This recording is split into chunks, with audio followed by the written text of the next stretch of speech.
Welcome back to the next session. आज हम discuss करेंगे रूरल अर्बन माइग्रेशंस के बारे में। तो हम लोग ज्योग्राफिकल पर्सपेक्टिव्स में देख रहे थे कि हमारे कंट्री के अंदर कौन कौन से सेलेक्टेड इश्यूज हैं, प्रॉब्लम्स हैं, उनके बारे में चर्चा चल रही थी। तो यहाँ पर हम बात करते हैं रूरल अर्बन माइग्रेशन की। प्रेजेंटली हम देख रहे हैं कि हमारे देश के अंदर ये बड़ी प्रॉब्लम आ चुकी है कि जो छोटे गांव हैं, छोटे शहर हैं, वहां पर लोगों के पास में अनएम्प्लॉयमेंट की बड़ी प्रॉब्लम आ रही है।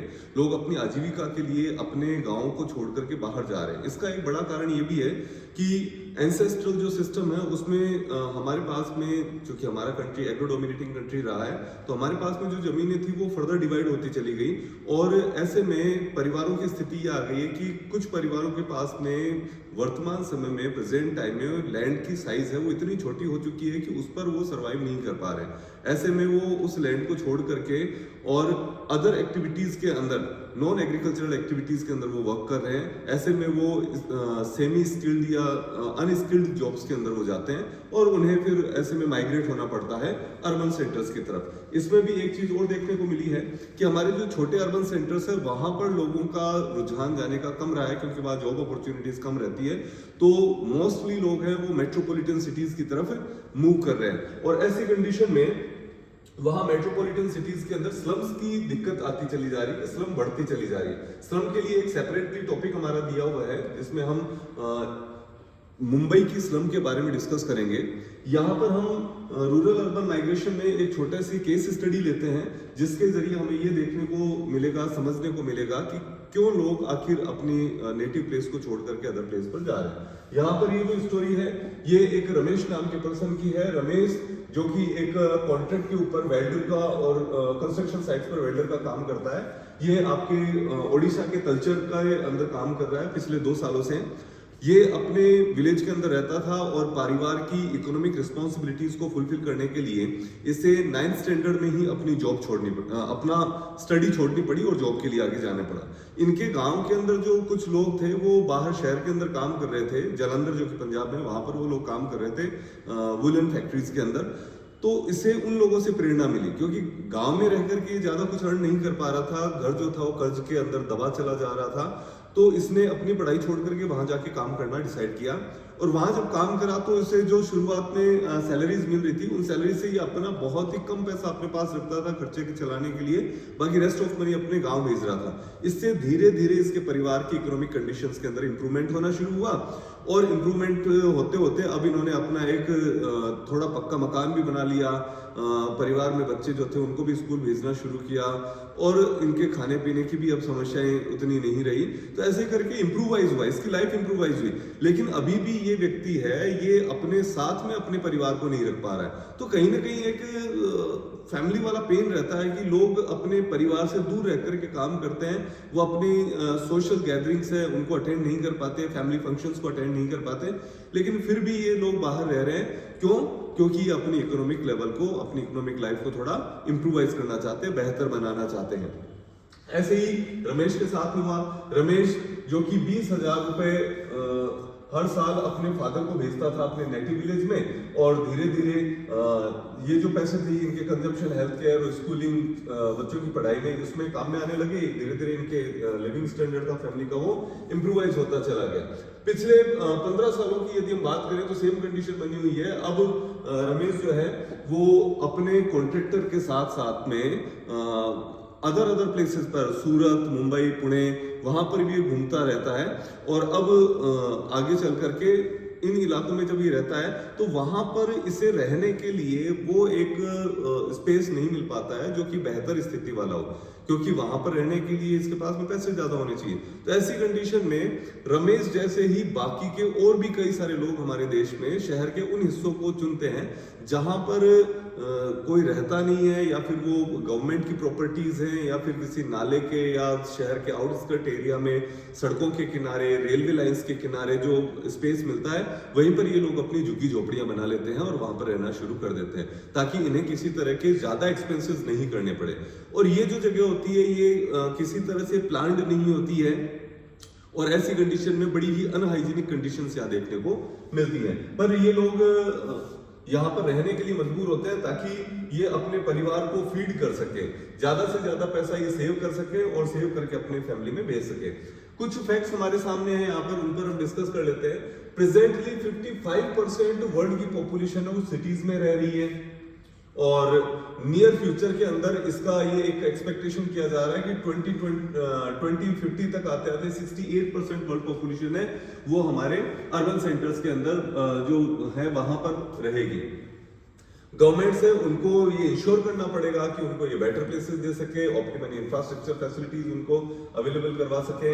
हमारे कंट्री के अंदर की यदि हम बात करें तो लगभग जो हमारी ग्रोथ रेट रही है वो काफी तेज रही है पिछले एक डिकेड के अंदर अर्बन सेंटर्स की, और ऐसी कंडीशन के अंदर, और उसका कारण रहा रूरल एरिया से अर्बन एरिया में माइग्रेशन, और ऐसे कारण में हमारे शहरों के अंदर स्लम्स जो है उनका डेवलपमेंट तेजी के साथ में होता जा रहा है। अब स्लम्स में पहले हम प्रॉब्लम्स की बात करें उससे पहले एक इमेज यहाँ पर देख लेते हैं जो कि हमारी बुक में दी हुई है। ये धारावी एशिया की लार्जेस्ट स्लम के तौर पर देखी गई है। हालांकि प्रेजेंटली यदि हम बात करें तो बांग्लादेश की जो स्लम है वो धारावी से भी ज्यादा एक्सपेंड हो चुकी है, बट हमारी बुक के अंदर धारावी को एशिया की लार्जेस्ट स्लम बताया गया है। यहाँ पर धारावी की कंडीशन क्या है, देखिए ये जो स्लम एरियाज होता है ये किसी भी सिटी के जो मेन पॉश एरियाज होते हैं उनको कैटर करने का काम करता है। कई सारी सर्विसेज भी इनको प्रोवाइड करवाते हैं। तो एक तरह से ये पूरा एरिया है, ये लाइफलाइन तो है, जो मेन शहर है उसकी एक लाइफलाइन के तौर पर तो काम करता है, लेकिन वो लोग जो इन पॉश इलाकों में रह रहे हैं उनको फैसिलिटी मिल रही है, लेकिन यहाँ पर जो धारावी में रहने वाले लोग हैं उनके साथ में या उनका जीवन कैसा, उस पर हम विचार करें तो बड़ा सोचनीय है। यहाँ पर धारावी की कंडीशन ये है कि कहने को तो 90 फीट चौड़ी सड़क यहाँ सेंटर से गुजरती है, लेकिन ये अपने आप में एक असत्य कथन होगा, है ना। इसका कारण क्या है कि वो 90 फीट जब कभी बनी थी तब तो थी, लेकिन धीरे धीरे एनक्रोचमेंट होते होते होते होते आधे से ज्यादा जो सड़क है उसके ऊपर एनक्रोचमेंट हो चुका है। ये तो वहाँ की मेन रोड है जो धारावी के सेंटर से गुजर रही है। और रेस्ट ऑफ पार्ट की यदि हम बात करें तो इतनी तंग गलियां हैं कि वहां पर साइकिल लेकर के चलना भी बड़ा मुश्किल होता है, और इतनी तंग गलियों के अंदर प्रॉपर वेंटिलेशन की फैसिलिटी नहीं है, वहां पर एक ड्रिंकिंग वाटर के लिए फैसिलिटीज नहीं होती है, वहां पर जो कंडीशंस है वो बड़ी ही अनहाइजीनिक है, जिसकी वजह से वहां बीमारियों का खतरा हमेशा बना रहता है, और ये डर बना रहता है कि यहाँ से जो बीमारियां हैं वो धीरे धीरे बाकी के शहर में भी फैल सकती है। यहाँ पर बच्चों के पढ़ने के लिए प्रॉपर फैसिलिटीज नहीं है। तो ये सारी की सारी समस्याएं हमारे इस स्लम एरिया के साथ में जुड़ी हुई रहती है। तो आइए इसके स्लम से रिलेटेड जो प्रॉब्लम्स है, अदर प्रॉब्लम्स, उनको भी हम यहाँ पर डिस्कस कर लेते हैं। तो इसके बारे में हम देखते हैं, रूरल सेटलमेंट हो चाहे अर्बन सेटलमेंट्स हो, इन सेटलमेंट्स में जो पुअर सेक्शन के लोग होते हैं उनके साथ में मोस्टली प्रॉब्लम्स आती है।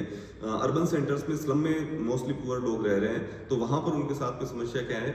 एक तरफ इसका अच्छा पार्ट क्या है, धारावी का अच्छा हिस्सा क्या है, गुड फेस, वो ये है कि धारावी में रहने वाले कई सारे लोग हैं वो अपनी छोटी छोटी पर्टिकुलर स्किल्स रखते हैं, जैसे आर्ट फैक्ट्स बनाना है, या एम्ब्रॉयडरी के काम करने हैं, या फर्नीचर के बहुत अच्छे काम करने हैं, है ना। इस तरह के काम करके और वो रेस्ट ऑफ जो अर्बन सेंटर है उसमें वो सप्लाई करते हैं, और ऐसे में बिजनेस एक्टिविटीज को प्रमोशन मिलता है।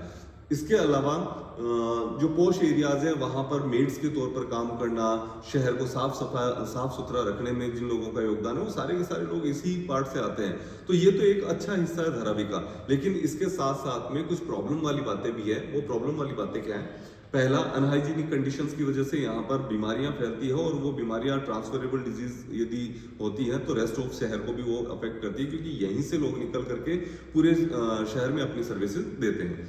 दूसरी बात, अनएजुकेशन यहाँ पर फैली हुई है। ऐसी कंडीशन में बच्चे जो हैं वहाँ के, उनको एजुकेशन प्रॉपर नहीं मिल रही है, और उनको लाइफ में आगे क्या कर सकते हैं वो विकल्प उनको नहीं मिल रहे। तीसरा, गरीबी ज्यादा है। ऐसी कंडीशन में कुछ लोग अपनी जरूरतों को पूरा करने के लिए रॉन्ग वेज भी अडॉप्ट करते हैं, जो कि क्राइम को प्रमोट करते हैं आगे चल करके। तो चोरी करना, डकैती डालना या किडनैपिंग करना, इस तरह की घटनाएं भी इन एरियाज में रहने वाले लोगों के द्वारा कर ली जाती है, जो कि हमारे सोसाइटी के लिए ठीक नहीं होता है। इसके अलावा यदि हम बात करें तो यहाँ का जो यूथ है कई बार वो रेल हो जाता है, अपने ट्रैक से डिस्ट्रैक्ट हो जाता है, और ऐसी कंडीशन के अंदर वो ड्रग एडिक्ट हो जाते हैं। तो ड्रग एडिक्शन, अल्कोहलिज्म, ये सारी की सारी कुछ ऐसी समस्याएं हैं जो कि स्लम के लोगों के साथ में जुड़ी हुई रहती हैं। तो ये स्लम की हमारे प्रॉब्लम्स रही है। फिर हम देखते हैं नेक्स्ट कि ये जो एरियाज हैं इनमें जितनी प्रॉब्लम्स आई है उन प्रॉब्लम्स से आगे चल करके हमारी सोसाइटी में बड़ा दिक्कतें आती है। नेक्स्ट अपना जो टॉपिक है वो है लैंड डिग्रेडेशन का। लैंड डिग्रेडेशन के टॉपिक में हम देखते हैं कि किस तरह से हमारी जो भूमि है वो डिग्रेडेट हो रही है। देखिए लैंड डिग्रेडेशन का सीधा सीधा असर सिर्फ ये नहीं है कि लैंड के ऊपर कुछ कचरा डाल दिया और वो खराब हो गया, ऐसा नहीं है। कई बार क्या होता है कि ओवर इरिगेशन वहां पर कर दी जाती है, उससे भी लैंड की क्वालिटी चली जाती है। कई बार लैंड जो है वो छोटे छोटे पैचेस के अंदर डिवाइड हो जाती है और वो प्रोडक्टिव नहीं रह पाती है, वो भी इसकी एक दिक्कत आती है। तो लैंड के कई सारे वेज हैं जिनमें लैंड डिग्रेडेट हो रही है। तो आइए इस वाले टॉपिक में हम उसी के बारे में डिस्कशन करेंगे। तो पहला हम देखते हैं एग्रीकल्चर का जो प्रेशर हमारी लैंड के ऊपर पड़ रहा है उससे जो लिमिटेड हमारे पास में लैंड है उसमें डिटीरियोरेशन हो रहा है, उसकी क्वालिटी हैम्पर हो रही है। इसके अलावा सॉइल इरोजन है, सॉइल इरोजन से भी हमारी लैंड डिग्रेडेट हो रही है। वाटर लॉगिंग, सैलिनेशन, एल्कनाइजेशन, ये वो सारी चीजें हैं जिनसे हमारी लैंड डिग्रेडेट हो रही है। तो यदि क्वेश्चन आता है कि what are the reasons for land degradation, तो हम ये रीजन यहाँ पर दे सकते हैं कि हमारी जो लैंड है उस पर एग्रीकल्चर का प्रेशर बढ़ रहा है क्योंकि पॉपुलेशन बढ़ रही है और ऐसी कंडीशन में हम ज्यादा प्रोडक्शन लेने के लिए जो काम कर रहे हैं उनकी वजह से, जैसे और इरिगेशन है उससे वाटर लॉगिंग की प्रॉब्लम आ रही है, सैलिनेशन की प्रॉब्लम आ रही है, एल्किनेशन की प्रॉब्लम आ रही है ना, या नेचुरल वे में हम बात करें तो तेज बारिश आने से या फ्लड आने से हमारे सॉइल इरोजन की प्रॉब्लम आ रही है। तो इन सभी से हमारी लैंड डिग्रेडेट हो रही है। क्या हो यदि कंटिन्यूअसली हमारी लैंड इसी तरह से डिग्रेडेट होती रहती है तो हमारे सामने बड़ी दिक्कत आ जाएगी फूड ग्रेन्स के प्रोडक्शन की। So there are some ways जिनके जरिए हमें पता कर पाते हैं कि कितना हमारा लैंड का पार्ट है वो डिग्रेडेट हो रहा है। प्रेजेंटली हम रिमोट सेंसिंग टेक्नोलॉजी को इसमें यूज करते हैं और इसके लिए हमें जो डेटा प्रोवाइड करवाता है वो national remote sensing centre NRSC है, जिसका कि हेडक्वार्टर हैदराबाद में है। ये NRSC जो है ये हमें डेटा प्रोवाइड करवा रहा है हमारी लैंड से रिलेटेड और इससे हम पता कर पाते हैं कि वो कौन कौन से लैंड के पैचेज है जो वेस्ट लैंड के तौर पर आइडेंटिफाई कर लिए गए हैं। इनमें नेचुरल वे की यदि हम बात करें तो वेस्टलैंड्स में गली इरोजन या रेवेनियंस लैंड है और कई सारे कोस्टल एरियाज में जो सैंड से कवर हो चुके हैं वो भी आपकी इस कैटेगरी में आ रहे हैं। स्टीप स्लोपिंग वाली लैंड है वो भी हमारे डिग्रेडेट हो जाती है। ग्लेशियल एरियाज के अंदर कौन कौन से एरियाज है जहाँ पर इस तरह की प्रॉब्लम्स आ रही है। तो ये तो वो नेचुरल एजेंट्स हैं जिनके चलते हुए हमारी लैंड डिग्रेडेट हो रही है। हमारी तरफ से हम देखें इंसान की तरफ से तो वाटर लॉगिंग की प्रॉब्लम जिन एरियाज में है, जो मार्शी एरियाज हैं वहाँ पर एल्कनिटी और सैलिनिटी की प्रॉब्लम्स आ रही है, तो वहाँ पर भी लैंड डिग्रेडेट होती चली जा रही है। लैंड डिग्रेडेशन के पीछे ह्यूमन और नेचुरल दोनों ही फैक्टर्स आते हैं। यहाँ पर हम एक केस स्टडी लेंगे झाबुआ डिस्ट्रिक्ट की, जो कि मध्य प्रदेश का एक डिस्ट्रिक्ट है और बहुत ही बैकवर्ड डिस्ट्रिक्ट है। हमारे कंट्री के सबसे 5 जो मोस्ट बैकवर्ड डिस्ट्रिक्ट्स हैं उनके अंदर झाबुआ डिस्ट्रिक्ट आता है।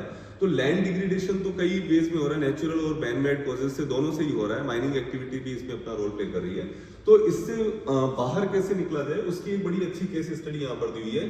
झाबुआ जो डिस्ट्रिक्ट है, झाबुआ डिस्ट्रिक्ट के अंदर मध्य प्रदेश में यहाँ की जो लैंड है वो सुटेबल नहीं थी। उसका देखिए इस इमेज के जरिए हम उसके देखते हैं। ये झाबुआ डिस्ट्रिक्ट है मध्य प्रदेश की, इसकी टोपोग्राफी देखिए किस तरह की टोपोग्राफी यहाँ पर है। तो ये पूरा एक बैरन एरिया है, हिल रीजन है, यहाँ की टोपोग्राफी देखने से हमें पता चल रहा है। अब इस रीजन को यहाँ की कम्युनिटी पार्टिसिपेशन से एक बेहतर विकल्प के तौर पर ये हमारे सामने निकल करके आया। यहाँ प्रयास किए गए, यहाँ के जो गांव वाले थे उन्होंने अपने प्रयास किए और उन्होंने जो कॉमन प्रॉपर्टी एरियाज थे उन कॉमन प्रॉपर्टी एरिया पर उन्होंने ग्रासलैंड डेवलप करे, वहाँ पर उन्होंने पेड़ लगाए और वहाँ पर उन्होंने वर्षा जल को संग्रहण करने के विकल्प उन्होंने तलाशे और वहां पर वर्षा जल को भी संग्रहित किया गया। जब ये काम वहां पर किया गया, वाटर हार्वेस्टिंग वहां पर करी गई, अफोरेस्टेशन किया गया, तो इससे आने वाले समय में बहुत ही जल्दी उनको इसके परिणाम भी मिले और उनको अपने मवेशियों लोग के लिए चारा मिल गया, उनको जलाने के लिए, फर्नीचर के लिए लकड़ियां मिल गई, साथ ही साथ खेती करने के लिए उन्हें पानी भी अवेलेबल हो गया। और देखते ही देखते जो सिनेरियो था वो सिनेरियो बदलने लगा। ये कम्युनिटी पार्टिसिपेशन की यहाँ का एक पार्ट है जिसमें खुद गांव वाले लोग ही अपनी खाली पड़ी जो भूमि थी, पंचायत की जो भूमि थी, उसके ऊपर उन्होंने प्लांटेशन करना शुरू कर दिया और इस प्लांटेशन से कई सारे रोजगार के विकल्प उनके सामने निकल करके सामने आए। हालांकि इस काम में उन्हें कुछ प्रॉब्लम्स आई, जिसमें कि दूसरे गांव वाले लोगों के द्वारा उनकी जो कॉमन प्रॉपर्टी थी उसके ऊपर कब्जा कर लिया गया था। इसके लिए उन्होंने तहसीलदार को बुलाया, उनसे बात करी और उस प्रॉपर्टी का डिमार्केशन करवाया।